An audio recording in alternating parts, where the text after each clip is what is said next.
If you're in sales and you don't have a plan, then you're never going to be fully successful as a salesperson.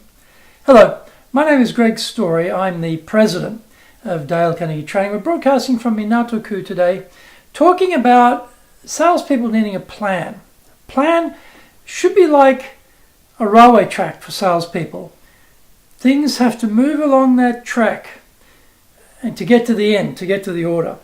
And know, like, and trust is a very common idea in sales. The client must know us, they must like us, and they must trust us. So we meet them maybe at a networking event, or they've come online. We met them through the SEO aspects of our marketing, or they've been recommended to us. There could be a number of ways where we meet the client for the first time, but they don't really know us.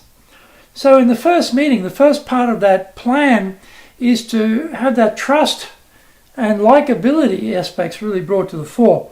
So in that very, very first meeting, we have to break through all the noise and clutter that's going on in their lives and have a little room for our message, for us to be there. So we've got to get some attention getters going. How can I get this client's attention? So we had a plan for that. It's not something that happens by itself. We have a plan. It might be we pay them a compliment. We ask them a question. We might be referring to someone who's referred us to them, a mutual acquaintance who is a source of trust for them. Okay, it might be we're going to say something that's quite educational for them, something that helps them in their business. Or it might be something that startles them, something quite surprising to really grab their attention. So these are the sorts of things we're getting attention getters the very first meeting to try and get some focus on what we're saying. And then we might get into the next stage, which is talking about why we are credible. What is it we do? Who have we done for, apart from them, that has evidence of success?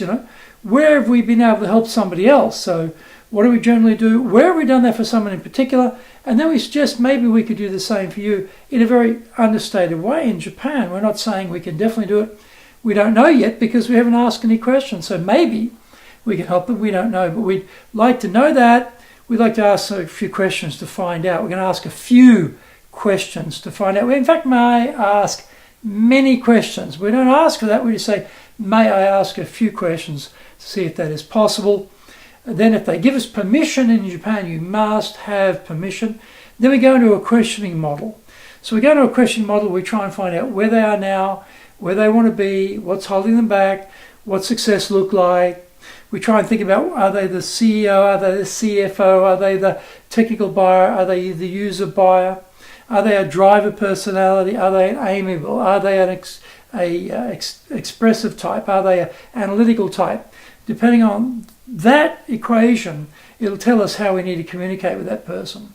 We need to tell them if we believe we can serve them, that we have a solution for them, and we draw word pictures about how that's going to deliver that successful vision they told us about earlier. And so we go through talking about the feature of our solution, but not just the feature, we talk about the benefit, we talk about the application of the benefit, we talk about evidence where this has worked before, and then we suggest we could do the same for them, and shall we go ahead as a trial close to see if we've left anything out, any hesitations, things they're not sure about, anything they're worried about, get some objections going. When we hear the objection, we don't answer it straight away. We hear the objection, we go to a cushion, a neutral phrase. Well, usually it's too expensive, right? Typical objection. We might say something like, well, it's very important to get the budgeting balance right in any company.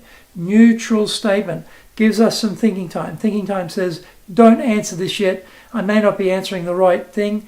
Let's find out what the real problem is. So I say, well, you just mentioned it was too expensive. May I ask why you say that? Now we're trying to dig in, because often the tip of the iceberg is what they tell us, but the real core reason is hidden. They haven't told us yet what the real reason is. We need to dig down and find out what that is. So we need to have some why questions about what's behind that. We go through that process, we find out, then we might, if it's an incorrect assumption or misconception or plain wrong idea they have about us, well, we correct that straight away. If it's something that's quite true, maybe it takes time to deliver the quality that they're after, we don't argue about that. We say that's true, but this is why it takes that amount of time to deliver that level of quality. We might reverse it. We might say, well, you say it's too expensive, you can't do it now. Business not going well enough. That's why you need to start now. The reason that you're not successful is because we haven't got to a stage where we can develop business to have the success. The time to start that is right now. Let's start now. And we answer their objection.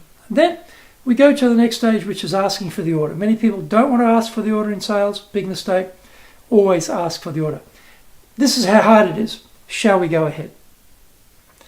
Or we might say, would you like the invoice in soft copy or hard copy? It might be, do you want to start this month or next month? Number of ways we can ask for the order in a very gentle, soft way, not pushy, not hard sell, and then find out if they are ready to go or not. From beginning to end, that is a process. We have to have a plan. We have to have that in our mind. Now, how does the conversation go? Does it go in the same order? No. It goes everywhere. It's crazy. Squiggly lines everywhere. That's okay. Our job, bring it back. Get it on track again. Bring it back off the tangent. Get on track again. Bring it back. Move it along. Get the answer to those questions. Provide the solution. Ask for the order. Salespeople need a plan. Most salespeople have no plan. They don't know what they're doing. This has been a very simple structure.